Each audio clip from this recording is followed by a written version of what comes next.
Welcome to Sacrilegious Discourse. For this is what the Sovereign Lord says. Why do you need prophets to tell people who you are and what you want? If you can justify everything that the God of the Bible has done, then you can justify any of your behavior. A lot of this mentality is trickling into what is now mainstream right-wing Christianity. I am capable of empathy greater than this God of the Bible. This is a Bible that they tell kids. This is the good Lord. This is the good book.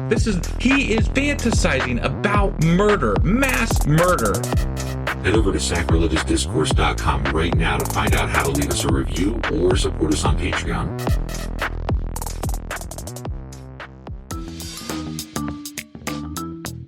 Hey there, sinners and saints. It's your favorite Bible-bashing duo from Sacrilegious Discourse, and we need your help. That's right, folks. We're raising funds for some heavenly equipment and a studio that doesn't sound like it's in the depths of hell. Our current setup, let's just say it's more apocalypse than audiophile. So if you want to hear us dissect the Bible without the background noise of demonic squirrels, chip in a few bucks. We're aiming for $5,000 to upgrade our audio and build a studio worthy of blasphemous banter. Donate today and help us spread the good word of atheism. You can find a link right on our homepage, sacrilegiousdiscourse.com. Every dollar counts. Even if it's from your collection plate. Husband! Wife! Do you know what we're doing today? It's a special day. We're doing something different, but it's not. It is for everybody. It is. This one's for everybody. It's for everybody. It is not Patreon. No, this is the one that we show every other week. We do one for everybody. And then the other weeks, we do one just for our patrons. Which, if you want to catch those, you should go to patreon.com/sacrilegious discourse. And you can join for as little as $2 a month and get the Patreon episodes that are just for our patrons. But currently we're in the middle of a series doing cult versus religion because I accidentally opened the manhole cover and I did not know that the middle of the earth is hollow. And we jumped down and we're still falling. Okay, right. Yeah. But this one will be for everybody. So you don't have to pay for this one. You don't have to. You know, the other way you can do it, because we're doing this, we always do our special episodes on our Discord now, which is every Wednesday evening at 10 p.m. Eastern. And there is always a link in the show notes to go and join our Discord. So if you want to catch them without paying us, you can do that at Discord. You just got to be there live. Yeah. Or forever hold your peace until you pay for it. Sure. I guess you could just like chat in the chat areas, and you can ask people, like, what do they talk about? What do they talk about? What do they say? What do they say? Every time you keep saying everybody, I keep thinking, everybody. That's not what came to my mind. Rock your body. Like, at all. Yeah. In no way whatsoever. But that's what I was thinking. So anyway, what are we covering today? Oh, yeah. We are covering that guy that's called the Antichrist. Right. Or, as he is affectionately known, Antichrist. Yes. And because it's being talked about a lot, right? We will talk about that in a minute. We'll talk about the talking of it. Yes. Okay, let's go talk about it. Okay.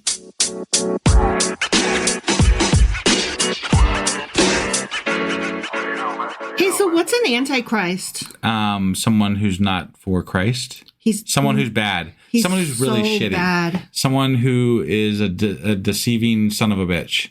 Ooh, I like that. The deceiver. I mean, I've heard that a lot. Yeah, the deceiver has come. That's how. I mean, I guess the Antichrist. The reason I think the deceiver comes up is because I think how I am aware of the Antichrist is that someone that Christians will follow, thinking that they're following the right path, but it's actually the wrong path. It's very confusing because, okay, here's the thing. Let's get into it. Well, let's cover this first. First of all, I just have to say, we have not read the New Testament. No. We have not read the Jesus-y bit. No, we haven't read the Jesus-y bit, and apparently this Antichrist thing comes in somewhere in Well, you can't really have the Antichrist without the Christ, right? Yeah, you're right. So I was just addressing This is all NT, which we have not touched yet. Yeah, I just wanted to address that right off the bat. Yeah. But it is relevant to things that are being discussed in, the world today. And that's what I was going to say. Like, let's get into that, because what I've been seeing, like, well, first of all, there's my parents, like, they're hardcore evangelical, whatever. Sure. And they're like, end days, and this is, signs and stuff, and we are in the end times, and it's scripture. You got to read your Bible. Yeah, Revelation is just right around the corner. Yeah. And the rapture is on its way. Rapture isn't actually in the Bible. It's just a thing that... No, I know. I'm actually aware of that, but okay. But it is a thing that, they talk about it like it is, but it's not, from what I understand. Well... So I don't know. We'll get there eventually. Yeah. So I have my parents talking about it, and with the whole war in the Middle East, and I'm like, but they were warring in the Middle East since before I was born. Right. They've always been warring. Yeah, but then when Trump moved the embassy to Israel or whatever, was it the embassy? I think so. Whatever. It was something. Yeah. But he moved it to Jerusalem. Yeah, that's what I meant. Is what happened. So, and that is a contested town because it is used for a place of worship by both Muslim and Jewish groups. Right. So, it was one of those places that, generally speaking, they kind of left alone as much as possible. Kind of neutral ground. You can have it from 6 a.m. to 9 a.m. and we'll take it from 6 p.m. to 9 p.m. And every other Wednesdays, we'll split. Or some shit Israel like was generally we probably won't shoot you. Right. That was the general consensus, I think. Mm-hmm. So you were pretty safe as long as they didn't, want to kill you, murder you, I guess. Yeah. So who knows? I mean, sometimes you just feel murdery. I guess, God certainly does. That's what I'm saying. According to the Bible. He wakes up on the wrong side of the, universe. Yeah. And kills people a lot. Yeah. So that's what I read. Yeah. So there's my parents talking about it, and I'm like, whoa, what? And they seem kind of excited about it. We're in the end times. And I'm like, whoa, what? Isn't that bad? But they're going to heaven. So what the fuck do they care? Right. But but here's the thing, though. I've heard that while there's a lot of evangelical Christians that want the end times, from what I understand, the way it's talked about in the Bible and the way it's talked about by people who have studied it is that those times, even for the Christians, is not going to be a good time. Right. It's not going to be pretty. No. And because there's going to be an Antichrist. Sure. Yeah. And Antichrist, it's going to be harder for the Christians than the atheists, is what I'm thinking. Right. Yeah, because it's specifically there to deceive them. Mm-hmm. Right? Almost like a Trump kind of guy. Did you said the thing out loud? Yeah, that's where I heard it. Oh, yeah. Oh, okay. Okay. Right, yeah. Like I said, let's get into it. What's been really interesting is the number of people who are, and by people I mean Christians, who are like, we're totally in the end times and all the signs and they're going to build the temple, over there, and it's all coming together. Yeah. The A-team, I love it when a plan comes together. Right. Yeah. But that other part with the Antichrist thing, it's like they don't realize that those come together. Yeah, I really pity the fool. Sorry, we were on an 18 motif. I thought I'd just go with it. That was so good. Oh, I wish I could go back in time and do it myself. That was really, really good. So there's this split in the, when I was looking up, hey, let's talk about Antichrist. What is that? I mean, obviously bad guy. Sure. Is he the devil? Is he Satan? Depends who you ask. So anyway, I'm asking these questions, looking around, and I start seeing there are two groups of Christians. And I mean, yes, I know that there are more than two groups of Christians. So let me guess. One group of Christians think that the Antichrist is Trump, and then the other group thinks it's Obama. Kind of, but no. There is one group who's we're totally in the end times. The Antichrist might be coming or might not, probably whatever, but Jesus is coming. Sure. We're reaching the end days and Jesus is coming. He's coming. I don't know. Why does Jesus have to live and then die, and then come back, and then just didn't disappear. Well, he took a ride with Elijah. Wait, I thought Elijah was like way back in the Old Testament. Yeah. Did Elijah come down and pick him up like in his motor car? Remember he like transcribed up into the sky or something like that? Sure. Mary's up there too. Okay. Like they never died and they never like went to heaven. They're just like in some waiting room and they're all hanging about. Okay. Yeah. They're just going to drop down. Like, hey, yo, what's up? Yeah, exactly. Okay, got it. So I don't know why he had to be born, die, come back to life, take a ride, and then come back. Like I don't get it. Yeah. Like just get some Netflix and chill. I don't know, whatever. Sure, right. So, okay, so there's some Christians that are like, Jesus is coming. This is so exciting. I love it when the world ends, right? They're peeing their pants. They're so fucking happy. They can't wait. Even though, they would never agree that Jesus was Jesus. Right. I don't think you can get 10 people to agree which one was Jesus. No, but that's one group, okay? And they are all the ones that are, generally speaking, they are MAGA. They are the ones that voted for Trump. And they're the ones that knock on doors and they're very excited. They know all the things. Sure. Okay, whatever. Yeah. Then there's this other group that I'm still trying. I just came across them today. So I'm still trying to think about how I feel about them because they're like, y'all ain't reading your Bibles right. And these guys are literally referred to as prophecy scholars. Okay. Because they study hardcore the prophecies of the Bible. Got it. And so they're like, y'all are missing the signs. Is this, like, this is not a good thing. If this is happening and it's not a good thing because Trump is for realsies the Antichrist, or like there's some disagreement about it. Okay. Sometimes Trump is the Antichrist. Yeah. Other times he and Elon Musk and what's his VP's name? Butthole from Middletown, Ohio. Vance. JD Vance. Right. I couldn't think of his name. Sure.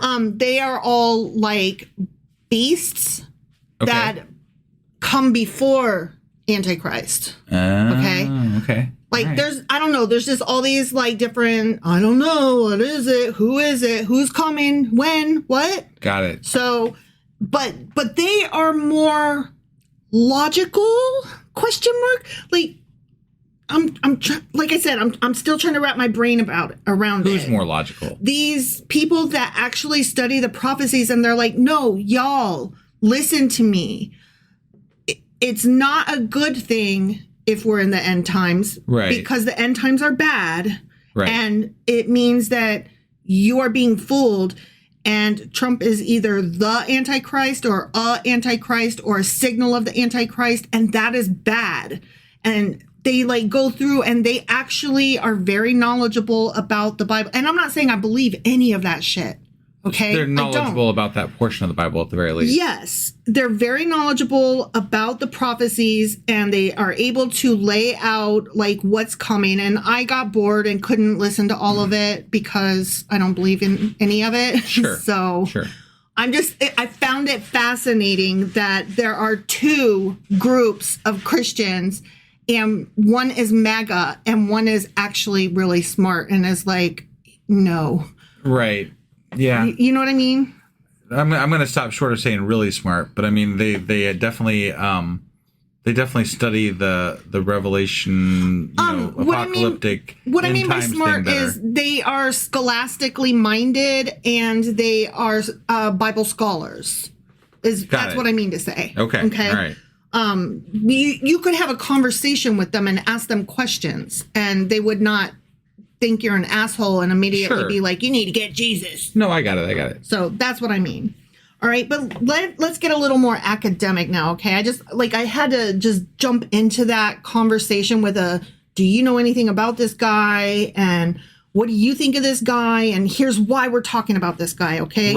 Right. Because Trump and the Middle East and everything that's going on in the world. Yeah. Okay. Mm-hmm. And everybody's talking about it. Sure. All right. So the Christian concept of Antichrist finds its roots in Jewish eschatological traditions. And eschatological is a fancy word for doctrine. Okay. Like eschatology doctrine. Sure. Particularly the book of Daniel, written around 167 BCE. So we read the book of Daniel. Yeah. Yeah. So that's where, like, we originally hear about the Antichrist, which is so interesting to me because, like, I don't remember that. Right.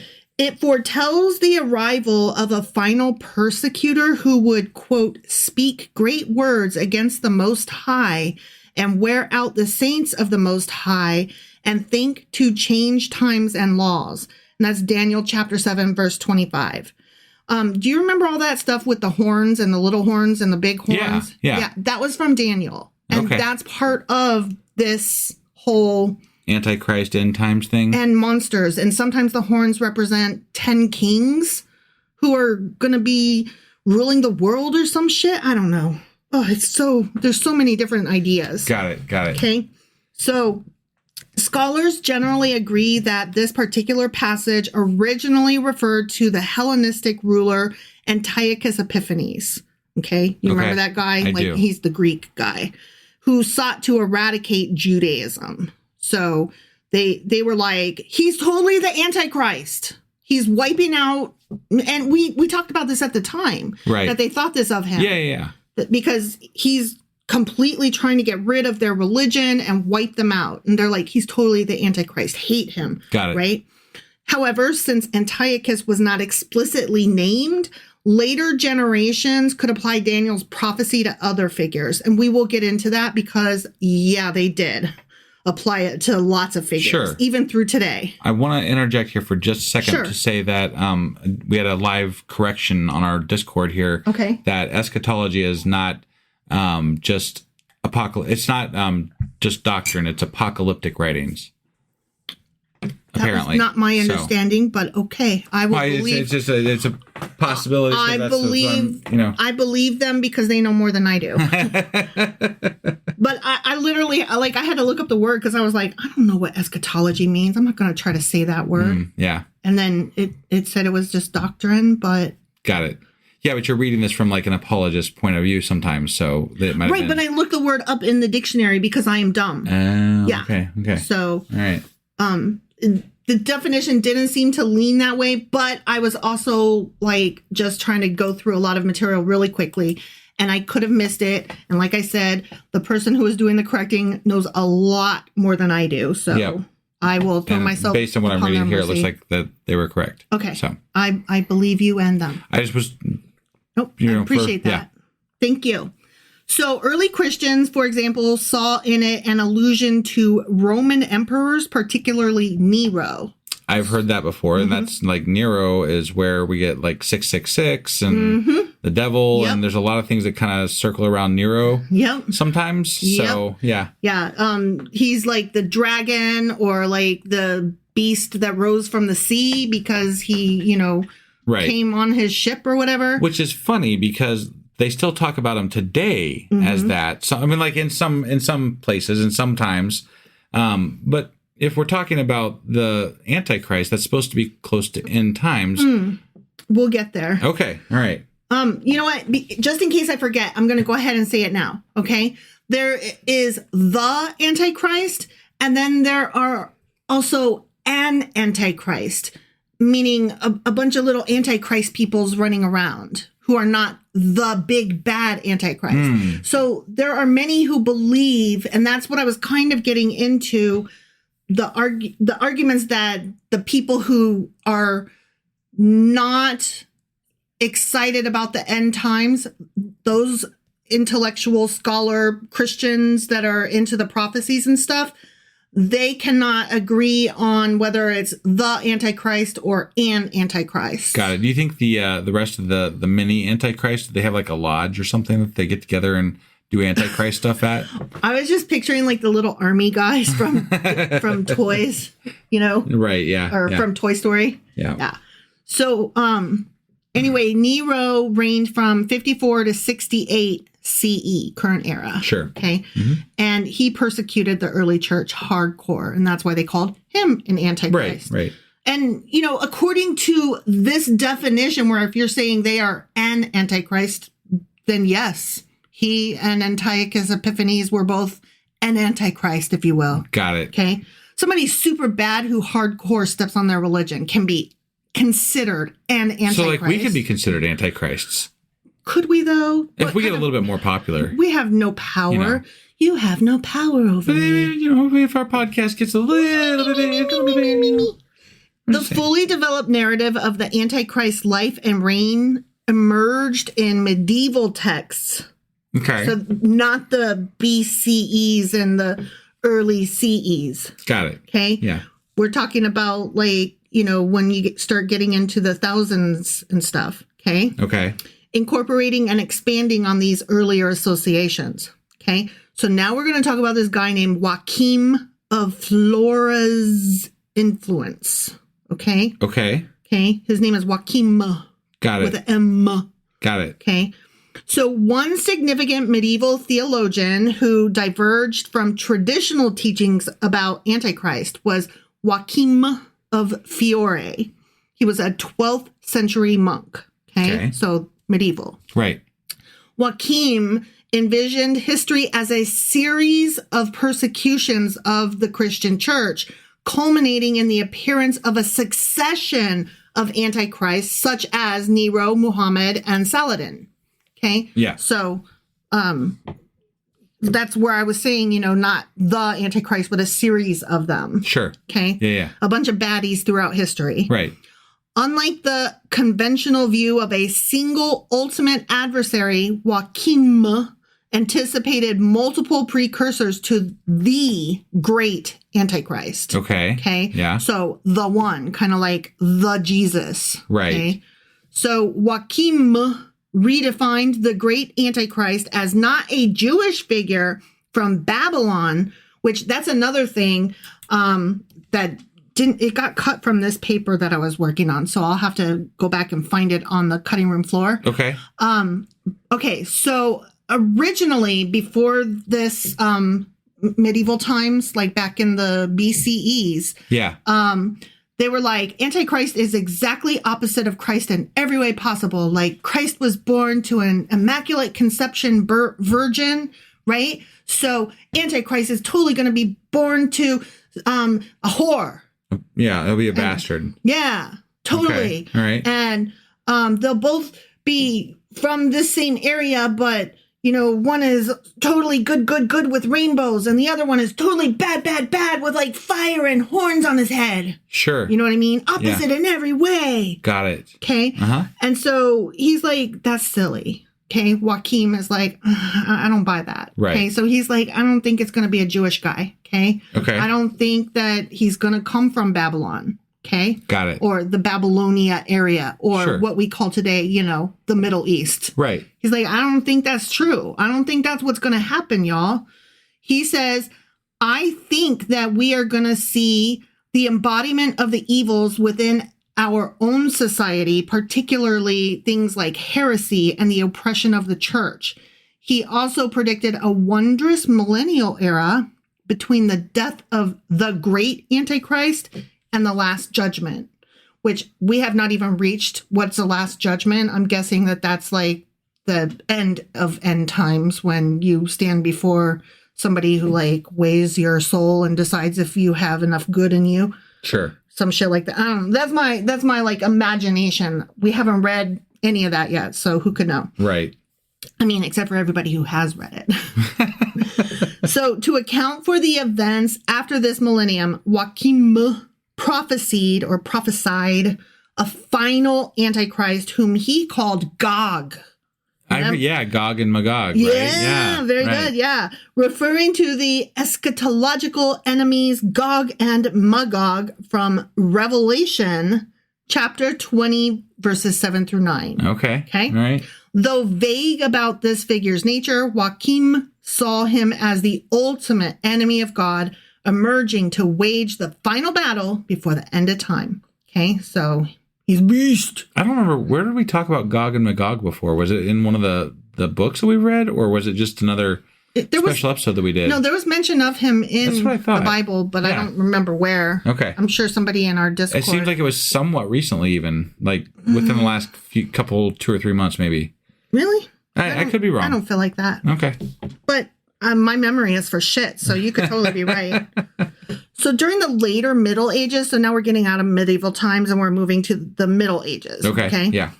The belief in an imminent reign of Antichrist led many to identify contemporary rulers or figures as his forerunners. So now, like, every evil ruler is an Antichrist. Okay. Got it. So we moved away from someday there's going to be an Antichrist to, you know what? Every fucker is a fucking Antichrist. Got it. Which I kind of like agree with. I think that's kind of cool. Yeah. I like walking around saying, you're an Antichrist, you're an Antichrist. But the list is probably different between, the right-leaning, Christians and left-leaning Christians, right? Oh, yeah, definitely. So wait till I get to the modern times ones. Right. Yeah. That's fun. Okay. Antichrist led many to identify contemporary rulers or figures as his forerunners or even as Antichrist himself. So sometimes they were like, no, this is the Antichrist. Okay. The anti-papal emperor, and anti-papal is in quotes. So that's like, we're not calling him anti-papal, but he was represented as such. Emperor Frederick II, who reigned from 1212 to 1250. And then Pope John the 22nd, who reigned from 1316 to 1334, who persecuted dissenters.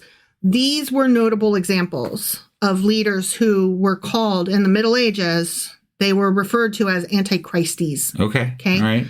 And I just coined that term, antichristes, because if you can say octopuses or octopi or octopods, I think that you can say Christies and antichristes. There you go. Okay? Yeah, I'm with you there. Okay. Yeah. So this tendency to equate hated figures with Antichrist persisted beyond the medieval period.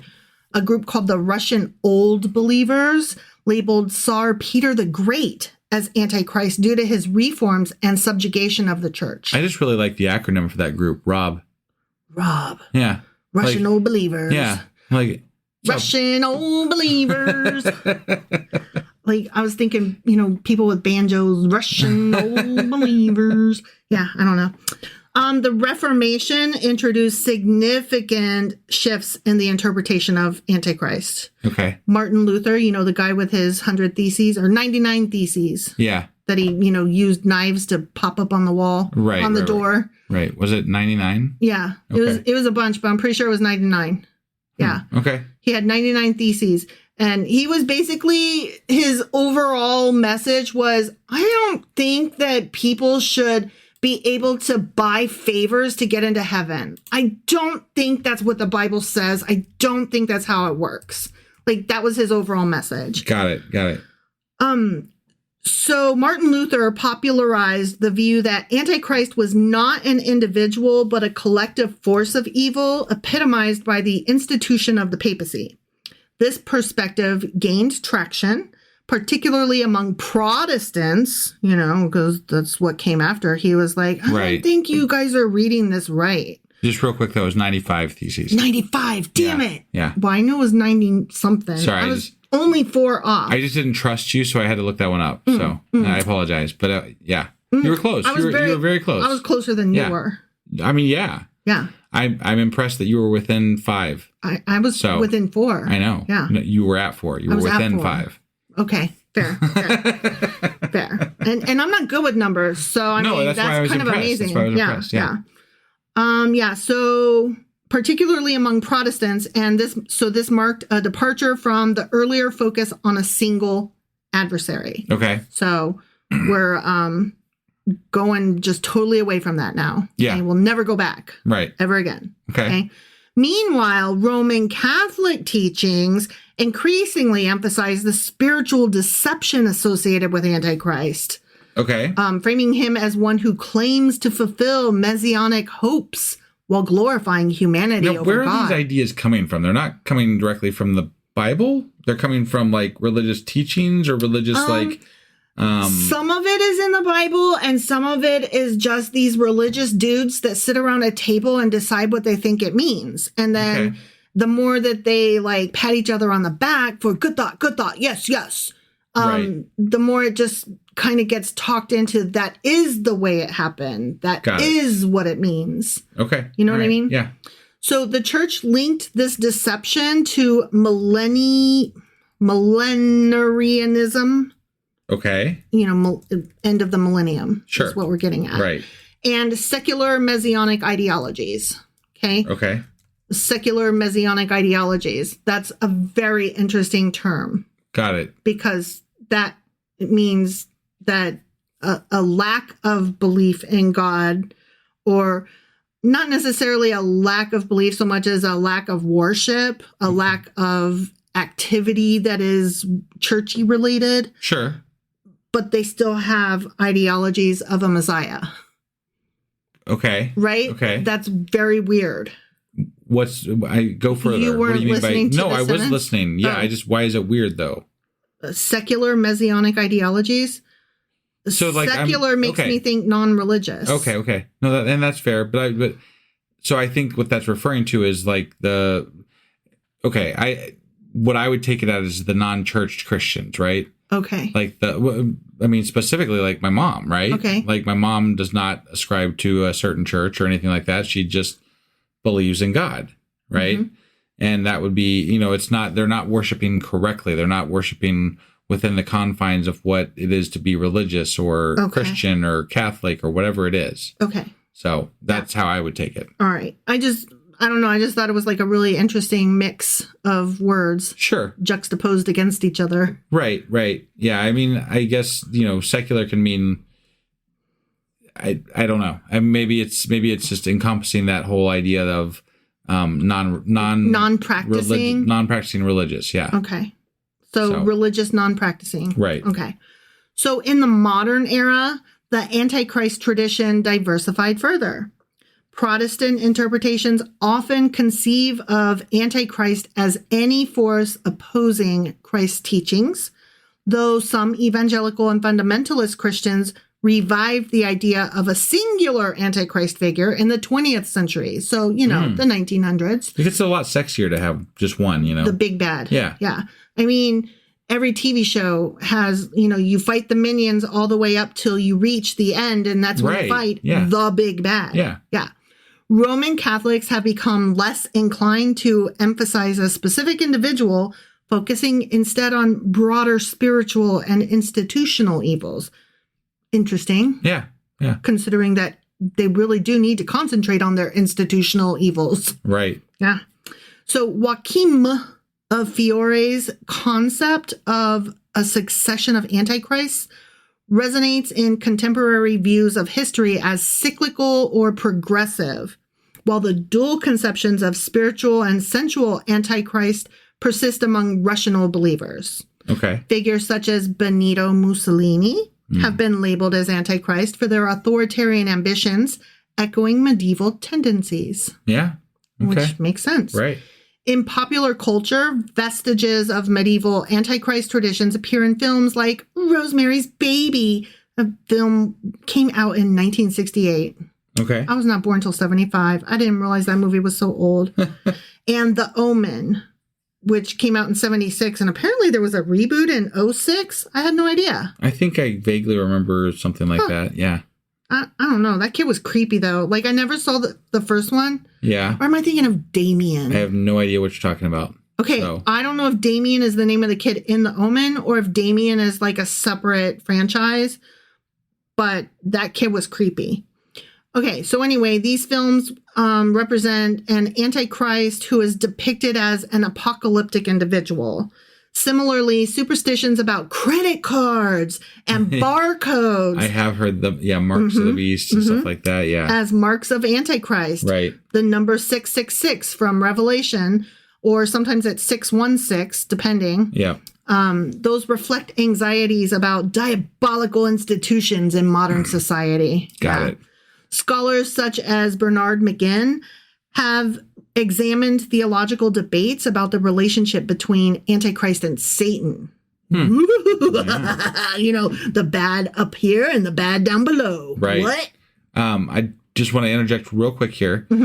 So another help from our live Discord, just, So the word secular used to mean not being devoted to a religious life.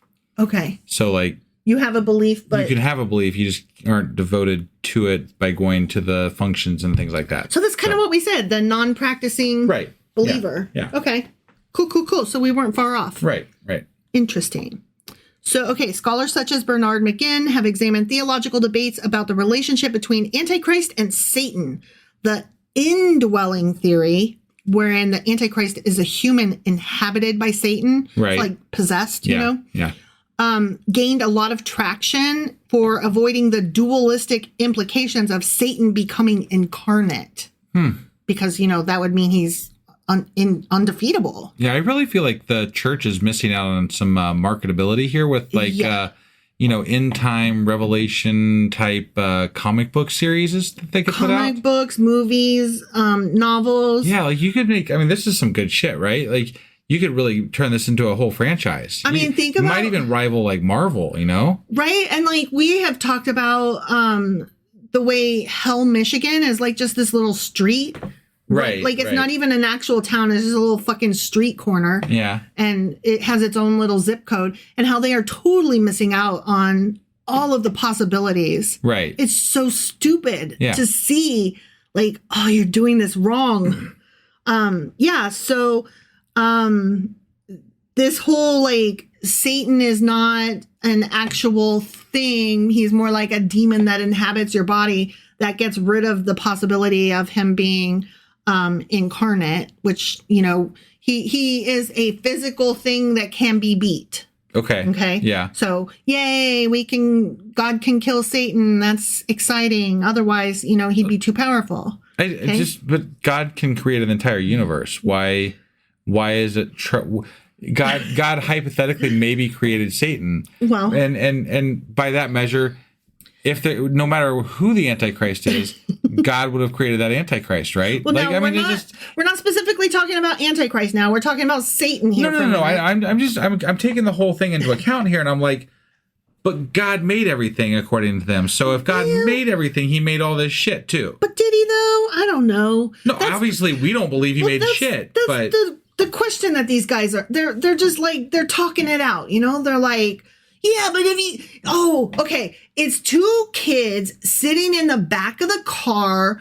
Mom is driving them somewhere and she's got to hit the grocery store first, right? So they're sitting in the back of the car and they're arguing who's better, who's stronger, Superman or Captain America. Sure. Right? And it's DC versus Marvel. And they're just talking it out. And they both believe very firmly in their theories. Okay. Look, I really like Captain America. I think he's a great guy, but Superman has laser eyes. I'm just saying, and he can fly and turn back time. Come on. I don't like his beginnings. I'm not talking. We're just talking about strength here. I'm just saying, Superman all the way. Yeah, but it's my understanding that he was created on like an anti-Semitic kind of beginning. Well, okay, yeah. So, I've heard that somewhere before, I guess, from me. Yeah, from you. So I'm just saying. But I'm just talking about strength of what they were built on. That's all. I'm sorry. Here's my thing. Back before I knew, like when I was in my younger, first tiptoeing into comics, before I knew that there was a whole DC versus Marvel thing. Yeah. I tended to lean more toward the Marvel characters, except for Batman, because I really loved how dark and depressed he was. Like it appealed to my soul. Yeah. Except that like vigilanteism, is that really what we want? So, but then when I got better experience with comics, I started to realize that they're both shit and that there's some really good indie stuff out there. Yeah. So like Image Comics and Top Cow and, stuff like that. Those are so great. Yeah. You have no idea what I'm talking about. Yeah. Okay. So anyway, these guys are like, no, Satan is totally strong and he's a badass. And then the other kid is like, nuh-uh. And no, because God could totally beat him. He rolled his D6 and he got I don't know, whatever I can't. They're playing Dungeons and Dragons and shit. You. Stop. No, it's you could go down this rabbit hole all day. See, but you are trying to walk into these kids' discussion and they're like, stop, you don't know, go away, you're ruining our argument. But that's what I'm saying, though, exactly, right? We have Christians taking this Antichrist stuff seriously. Mm-hmm. We have Christians that are full in on the belief that these things are real, and then they attribute them to people they don't like. You just need Jesus. And so, therefore, it's a little bit dangerous, right? If you just had Jesus. But the truth is, if you believe in God to begin with, you have to, like, go all the way with that, don't you? Like, why don't people take this out? Why don't they believe it all the way? Like, they only believe chunks of it. They're like, I believe that God is all powerful and created every fucking thing, but he also created this bad guy over here who I really fucking hate and he doesn't do anything about it. Like, what the fuck is that?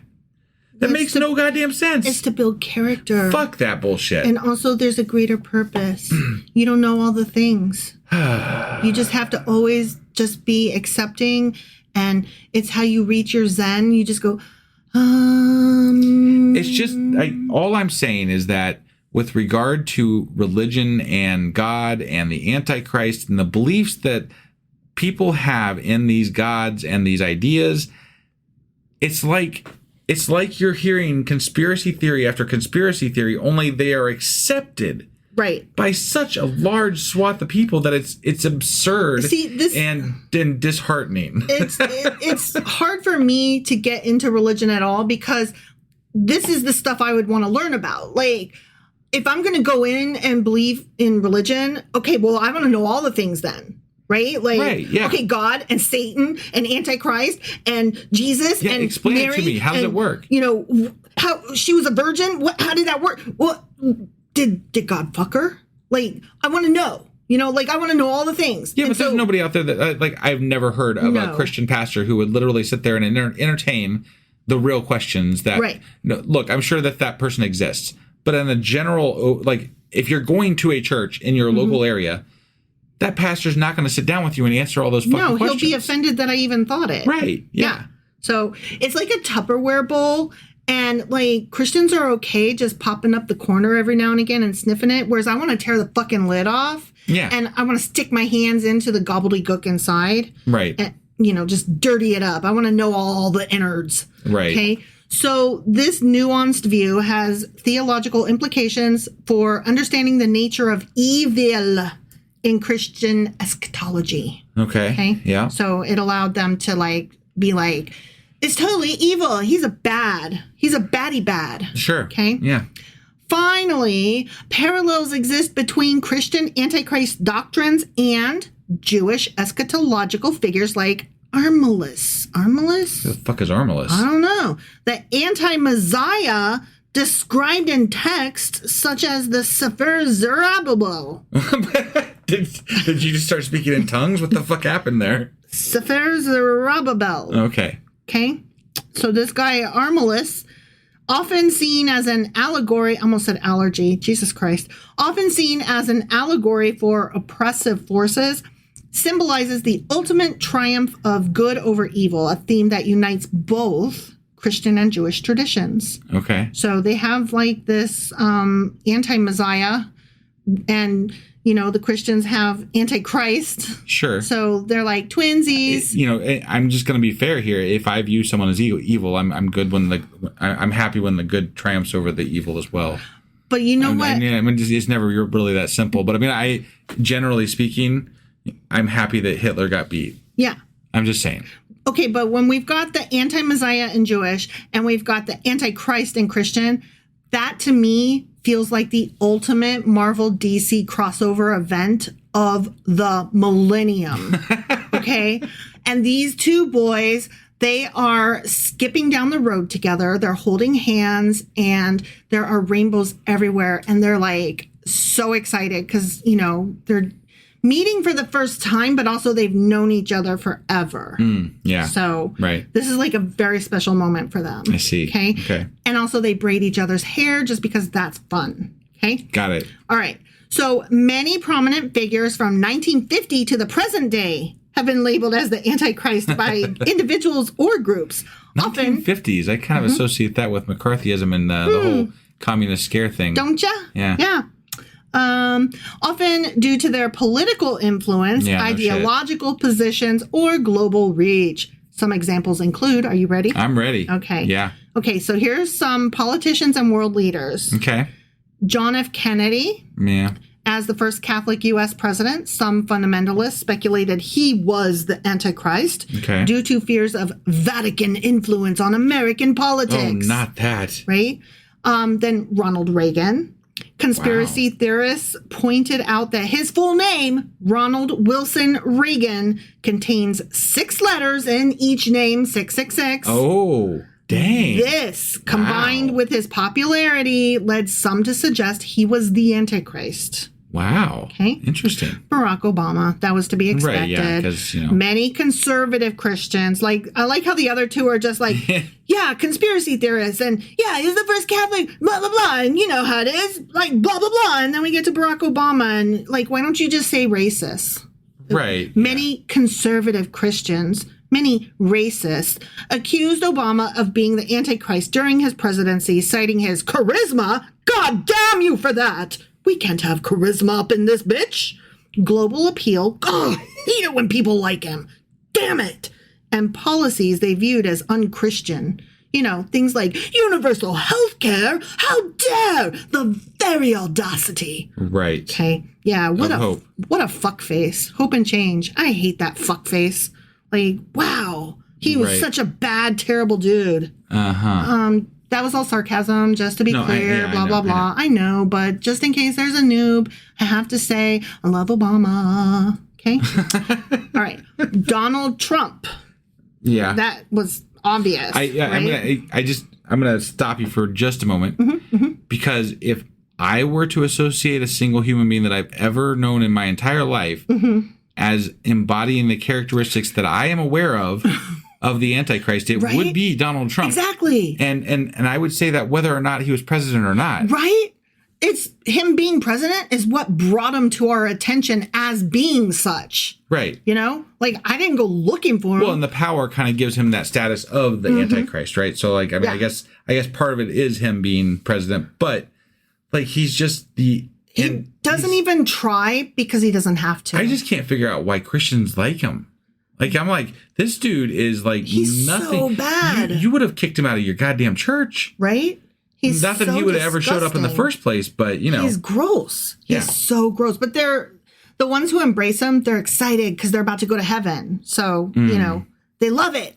Yeah, they love him. Because end times is going to be fun. It's so exciting for them. They love it. There's going to be rainbow slides with lollipops in the way. Well, no, that's not what they're excited about. You're missing it. They're excited about the hail and brimstone and bricks and fire and mortar that's going to fall on us. But I didn't even get to the cotton candy cupcakes yet. Okay, well, they're going to be sitting on the side with their lollipops and candy cupcakes. Okay. Cotton candy cupcakes. Come on now, get this right. Sorry. Having just slid down a rainbow, and then they too are holding hands and skipping and braiding each other's hair.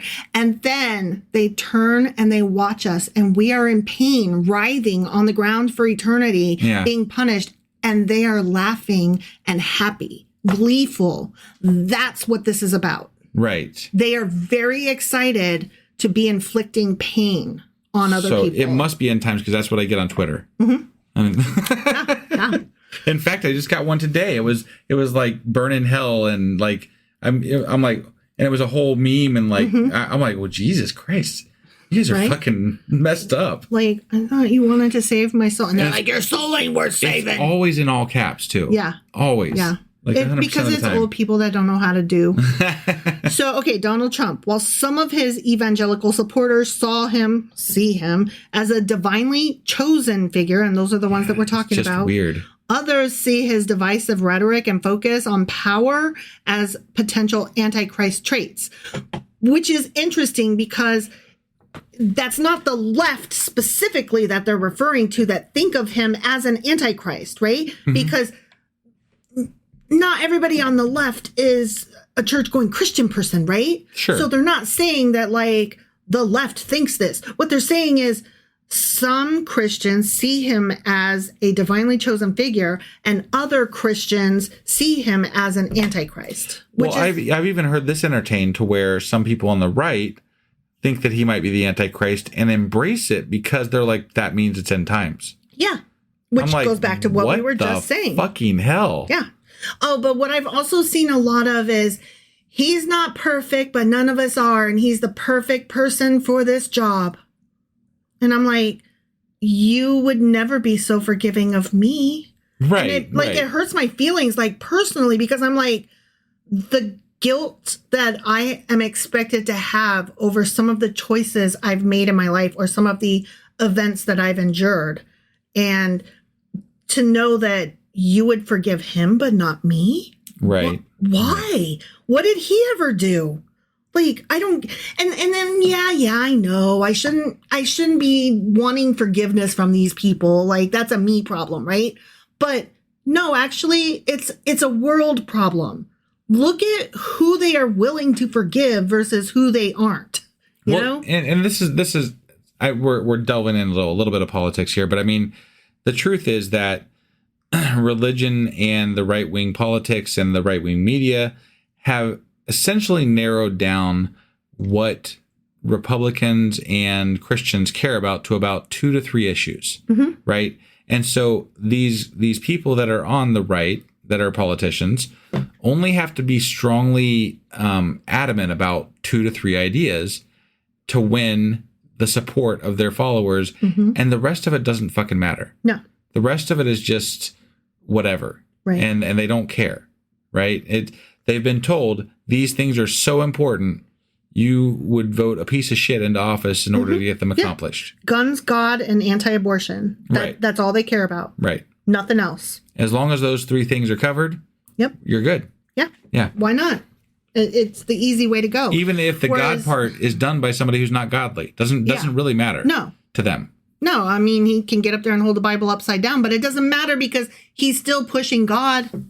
Like, it doesn't matter. He may be doing a bad job, but he's still putting the word of God out there. Yeah. And that's more than any other president. I've literally heard people say this stuff. Yeah, yeah. So Pope John Paul II and Pope Francis, various Protestant groups have accused modern popes, the 2 that I just mentioned, of being the Antichrist due to their roles in the Catholic Church, which some view as a, quote, Babylonian institution tied to Revelation, the book thereof, you know? Okay. All right. Pope Francis in particular has been targeted for his, quote unquote, progressive stances on issues like climate change and LGBTQIA plus inclusion.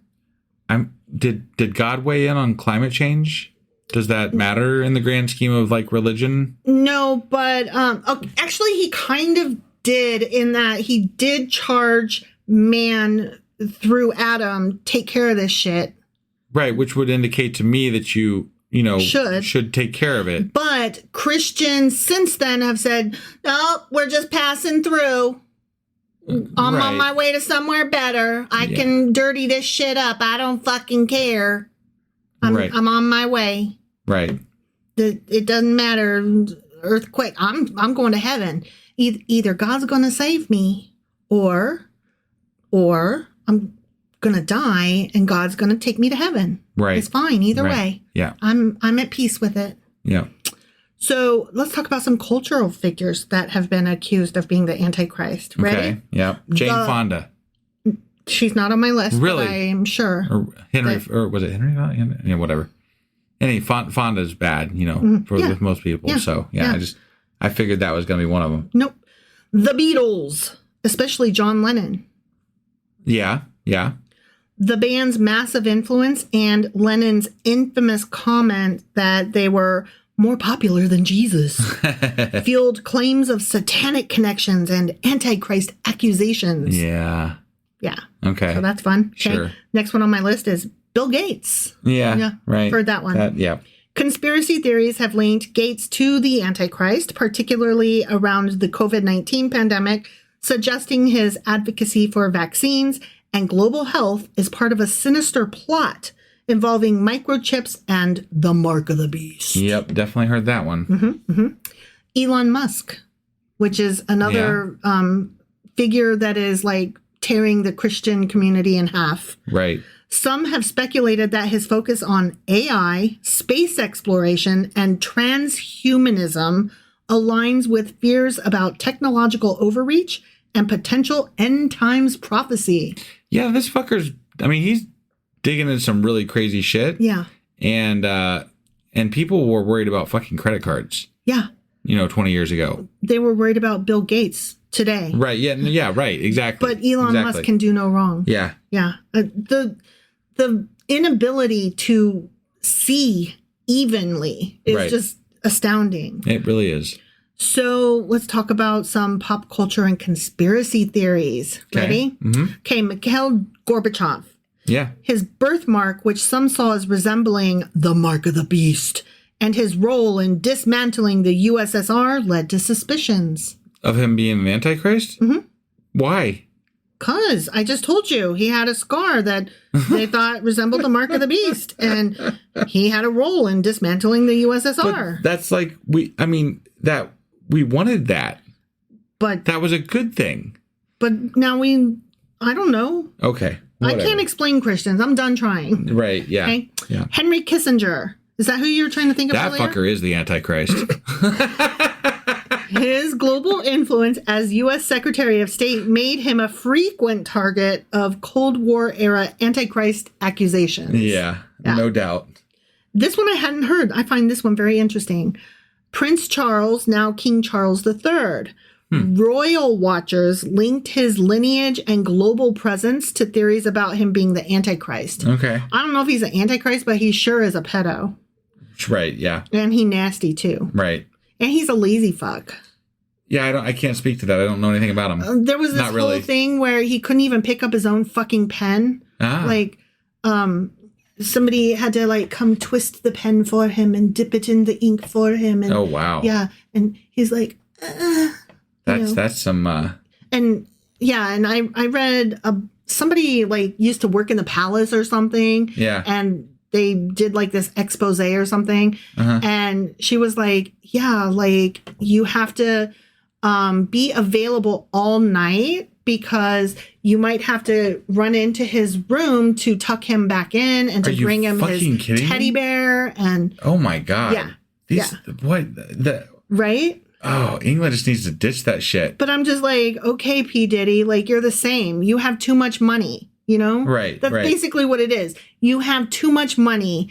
You are not accountable to anybody. And so you just like have these ludicrous demands of other people. Here's the thing. I feel like with this is my feelings on the English monarchy, right? Mm-hmm. And that's that it's kind of outlived its cuteness, necessity. Yeah, it went from like it went from something that was like a drama to now it's like Desperate Housewives. Yeah. Or something, you know? I mean, it's just, it's fucking nutty all the time. You should see the people in the comments argue over whether Prince Harry and Meghan Markle are good or bad. There's no in between. I don't understand why anybody gives a fuck about any of that. I'm like, they're people who have money to live however the fuck they want to because they were born that way. Well, okay, so the people that say that they're good are like, they were trying to leave the monarchy and get out, and all they asked for was, could we just have a security detail? Right. That's it. Yeah. Okay, so those are the people that are defending them, right? Yeah. Now, here's the other half of it. I don't know how much of this is true. They were like, they're rich enough, they can pay for their own fucking security detail, and also...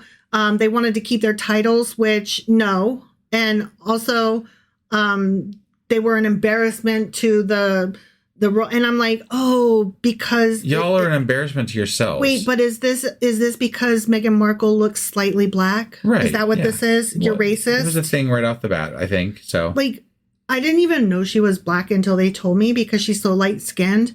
And I was like, y'all so thin skinned that like her slight tan fucking like made you pee your pants. You were so mad about her slight tan. Like, Jesus. Right. Man. Okay. Sorry. We're like Antichrist. Right. Yeah. Antichrist. Yeah. Mm-hmm. All right. So here's some key trends in accusations. Okay. Okay. Yeah.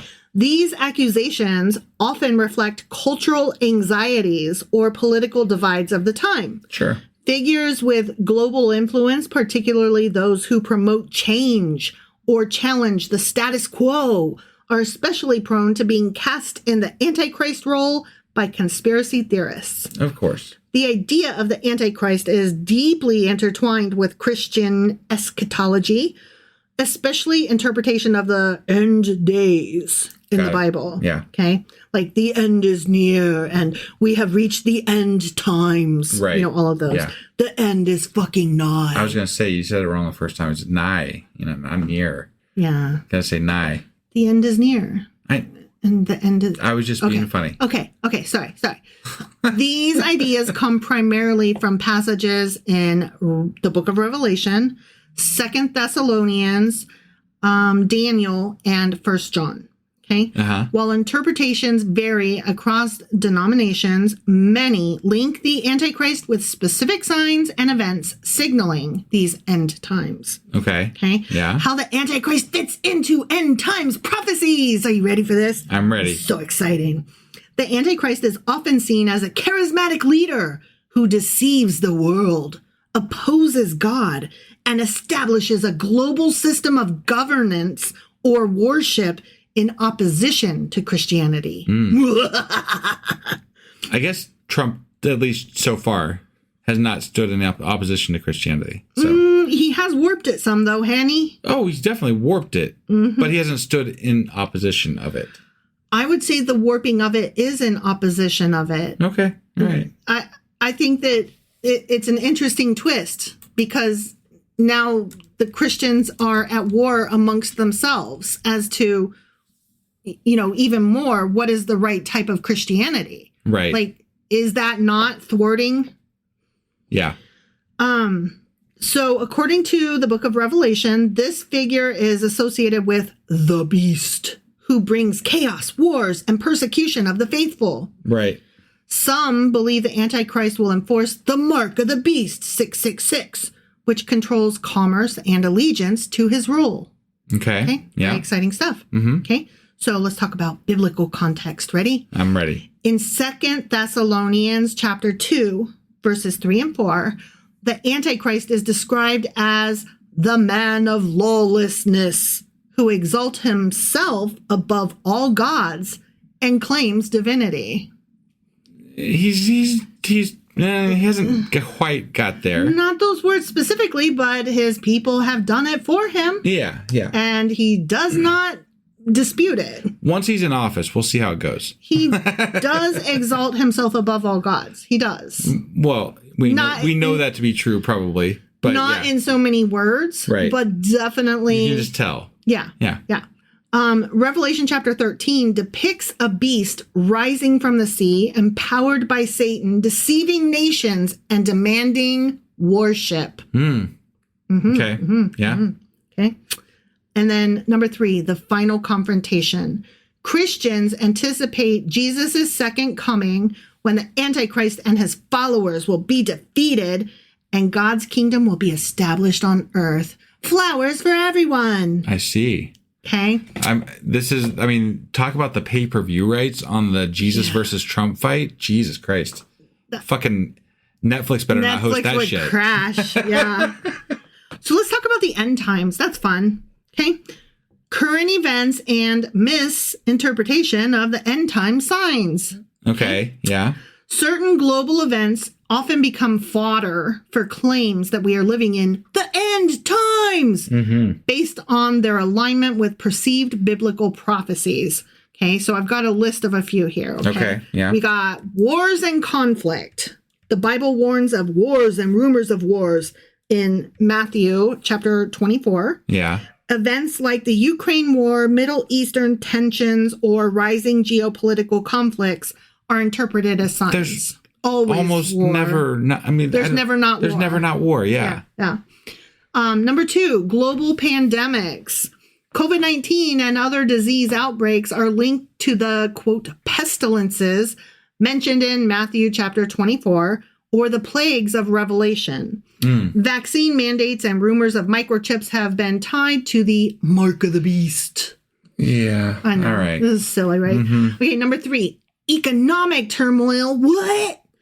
Global recessions, cryptocurrency, and moves toward digital currency raise fears of a cashless society, which some associate with the Antichrist economic control, as mentioned in Revelation chapter 13. And yet the right wing buys into all this like so hard. Yeah. Like, I don't, okay, whatever. Okay. All right. It's the very, he doesn't have to thwart Christians because they are thwarting themselves. You know what I mean? He's like, all I did was stand there. And then I turned around and farted on all of them. And they were like, please more, master. All right, number 4, climate change and natural disasters. Increases in earthquakes, hurricanes, and wildfires are seen as fulfillment of Matthew chapter 24, verse 7, and Revelation's judgments on earth. No. Revelation apostrophe S. Oh, okay. Judgment on earth. Got it. Sorry. The judgments that belong to Revelation. Got it. Yeah. On earth. I apologize. You should. Number 5, technological advancements. Developments in artificial intelligence, biotechnology, and transhumanism, which is to say brain-computer interfaces, not trans people. No, I get it. I understand that you understand it, but maybe some of our listeners did not. And I did not know what transhumanism was, so I wanted to make sure that everybody knew. I apologize. Okay. Brain-computer interfaces. Right. So all of this AI and biotechnology and transhumanism stuff, these are often viewed as humanity, quote, playing God and fulfilling prophecies of knowledge increasing in the last days, as foretold in Daniel chapter 12, verse 4. Number 6, globalism. Yeah. They've been talking about this one since MySpace. There's like a thing. It's like I almost want to say Project 2030 or something like that, but it's like there's some sort of like corporate takeover that's going to happen in 2030 or something like that. Oh, really? Yeah, there's this whole conspiracy theory behind it, and I'm sure it's all tied into that's exciting. Some of this shit somewhere, but I can't keep track of all the crazy conspiracy theories out there. They're out of control. They really are. They like picked the wrong century to all exist at once. It's too hard. You know, the amazing thing to me, and kudos to whoever does this, but the way they weave them all into like one major theory is kind of amazing. It's kind of ingenious. Like, I don't know how you get from like, birds don't exist to corporate takeovers to microchips but it all links flat together. Earth and it all links together. And Sasquatch. Yeah, sure. I mean, aliens, but also God. Right. Yeah. But if you put all of that into ChatGPT, you'd still come up with a shit story. Right. I mean, it would give you like maybe a place to start, but not a very good place to start. I know, because I've tried using ChatGPT and it does not write well. Right. It does a bad job. It's not very creative. Yeah.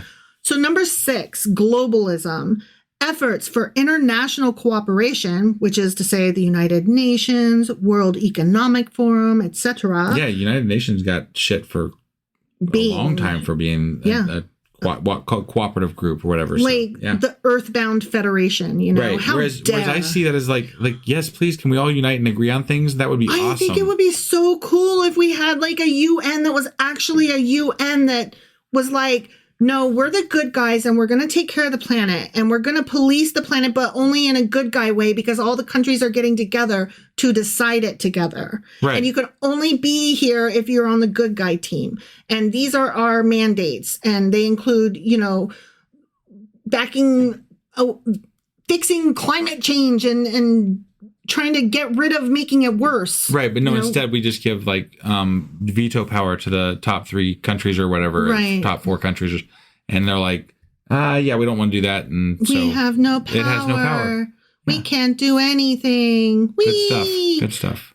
Number 6. Oh, I just read that one. That was the globalism one. So yeah, that's bad. We hate a government that is countries working together. Right. We don't like that. Mm-hmm. Number 7, moral decay. Oh, these damn kids and they're saying shoot and dang and fudge. That's cursing. What did we decay from? Because like in the Bible, right? it seems like he's always had a problem with moral decay. Yeah. He's never quite liked what his people did or are doing. Sometimes they peed on the wrong side of the tent. Yeah. But they was always fucking on the wrong side. Yeah. So perceived societal shifts away from traditional religious values is a fancy way of saying they don't like the gays. And it's a lot more gay happy out in the world now than it used to be. So that's the moral decay. Well, and atheists and secularism. Yeah. And I mean, there's so much to that. But when it says traditional religious values, traditional family values, we're talking about anti-gay sentiment. Sure, but you could also equate things like, single parents. And I mean, there's so much in that is... Women having the choice to have kids without a man around. Right. Those bitches. No, it's the empowerment of individuals and people and ideas that scares the church. Yeah. Overall. Yeah. And part of that is the LGBTQIA. I don't want to diminish that at all. Right. But the church is scared of change. The church is scared of moving forward. And so they push ideas of stagnation. Yeah, this is such an interesting way to phrase this. Listen to this. Perceived societal shifts away from traditional religious values are linked to 2 Timothy chapter 3, verses 1 through 5, which describes people becoming, quote, lovers of themselves and turning away from God.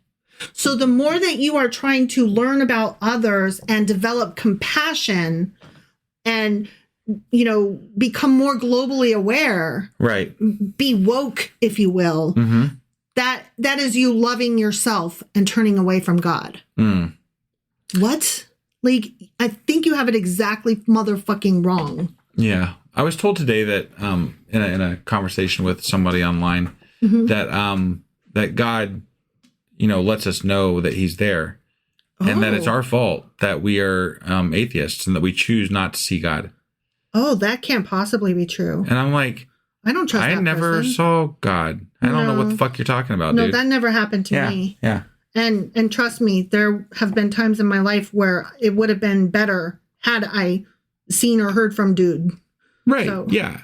I mean, nobody wants to be miserable. Come on. Right? Yeah. Stupid fuck.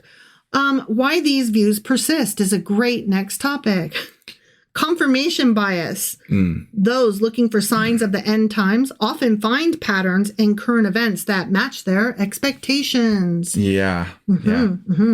Fear of change. Rapid advancements and crises can feel apocalyptic to many, fueling religious interpretations. Sure. I'm very scared of change, but I'm aware of it. Right. I think that you have to recognize change in order to be able to act on it or act, appropriately. And that's part of why we aren't doing things in this country is because we aren't reacting appropriately. Yeah. Historical precedent. Similar claims have been made throughout history, such as during the Black Death, the Cold War, both world wars. Yeah. It's just, we always do this. Right.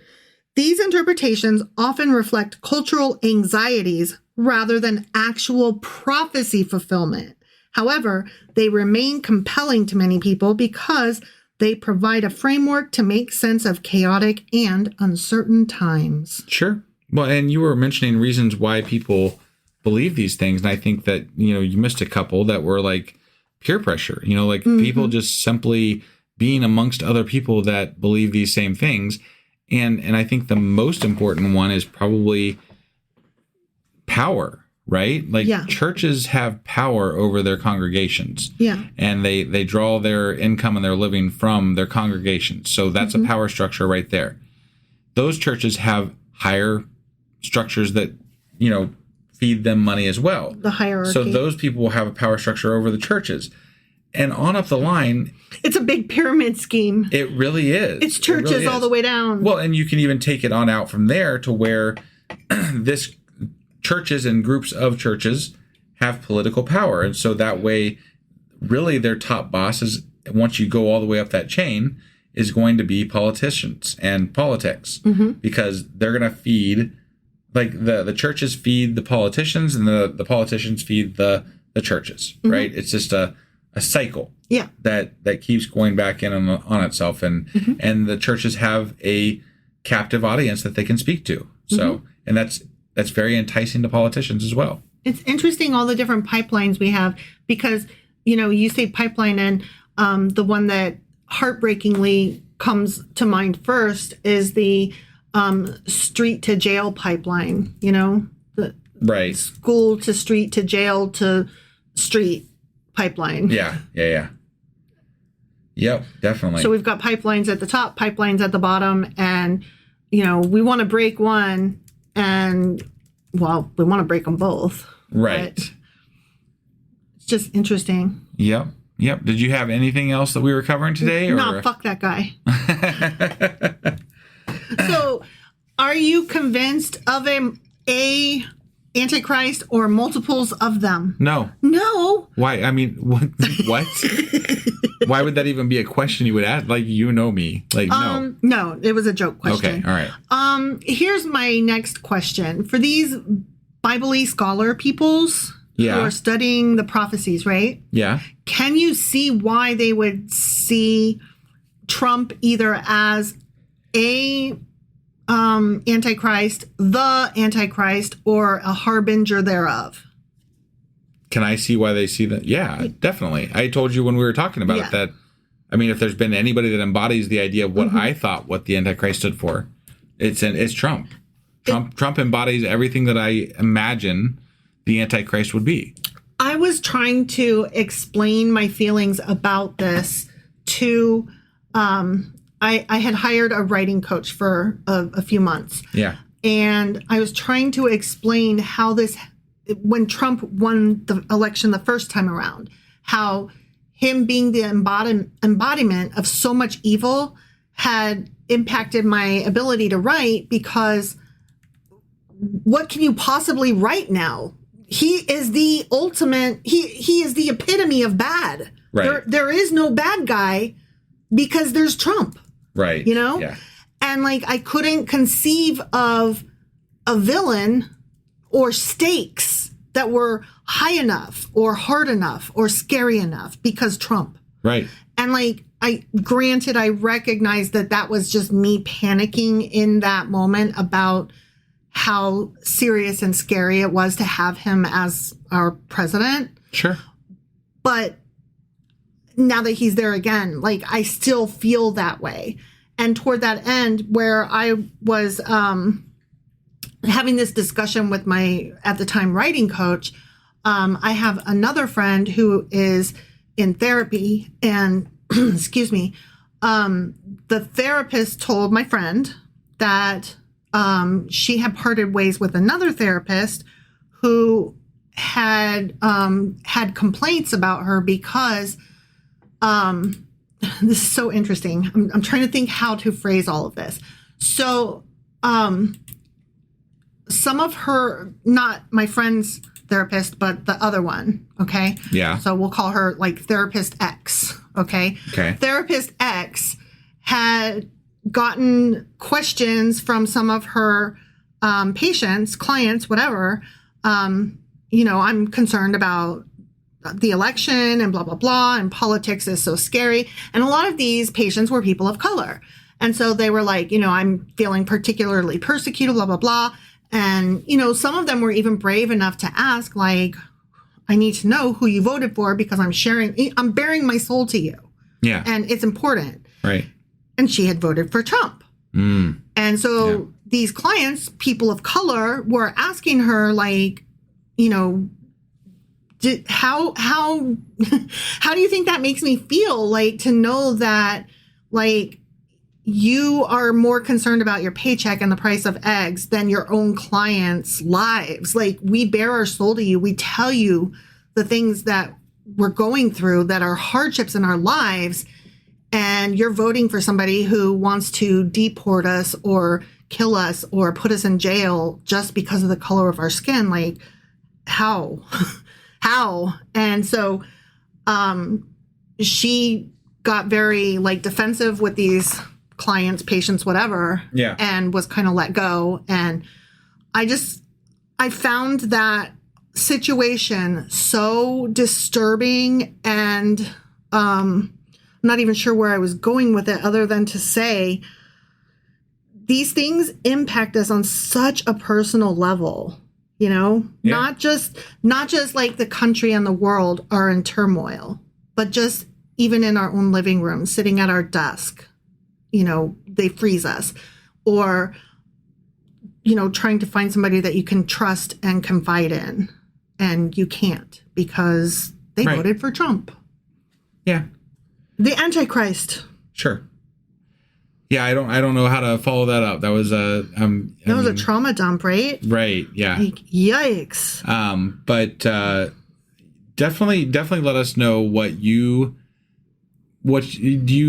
agree? Do you think Trump is the embodiment of what the Antichrist is pitched as? Do you like what are your impressions? Like how do you view this whole, you know, the Christians having, you know, this whole end times thing that they stand behind? Do you deal with it? Do you have anybody in your life like that? I'd love to hear stories from people. So, yeah. Whether you have deconstructed, you're in the process of deconstructing, whether you've never been in religion, much like me and husband, or, you know, religion is in your rear view mirror far past, like all spectrum of that. Like, what are your thoughts on that? Yeah, no, I'd definitely be interested. Mm-hmm. So I think, is that all we've got for today? Yeah. I really wanted to go more in depth, but we haven't read enough New Testament, particularly Revelation. Well, we had an hour and 20 minutes worth of material just right there. Oh, well then. So I think we were pretty in depth there. Okay, just kidding. I don't know, when I get a bone, sometimes I just gotta gnaw it. Yeah. And I didn't realize it had been so long. Yeah. Sorry. No, it's all right. It's all right. I think it was a good conversation. All right. Well, I'm done. All right. We'll see you guys. Don't forget, join us on the Discord live next week, and you can catch it without having to be a patron. So, patreon.com/sacrilegious discourse, $2 a month, and on Patreon, and you can listen to it, or come over to Discord and listen to it there. Wednesdays at 10 p.m. That's Eastern. Right. Yeah. So we hopefully will see you in one of those two places next time we do our special episode. Bye. Bye.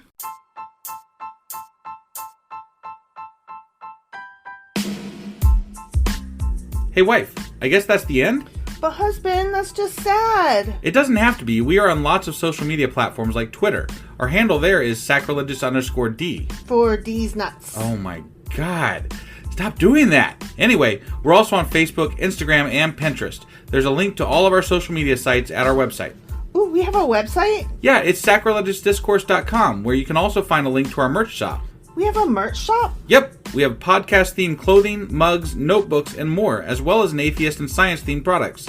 Wow, our fans should really go check that out right now. Definitely. They can get in touch with us by sending an email to sacrilegiousdiscourse@gmail.com. But before they do that, we could really use some help. Oh yeah? With what? Well, it's not free running the podcast, and we need some financial support in order to get better equipment, which will free up time so we can concentrate on our podcast and our fans. Okay, so what should they do?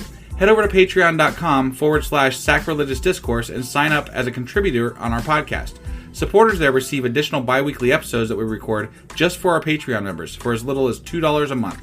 Also, we'd really appreciate it if you would like and subscribe on whatever platform you're using. And Apple Podcast reviews help us out tremendously. Like and subscribe. Leave an Apple review. Join us on Twitter. Support us on Patreon. That's a lot of instructions. Don't forget to say thanks. Thanks. Okay, bye.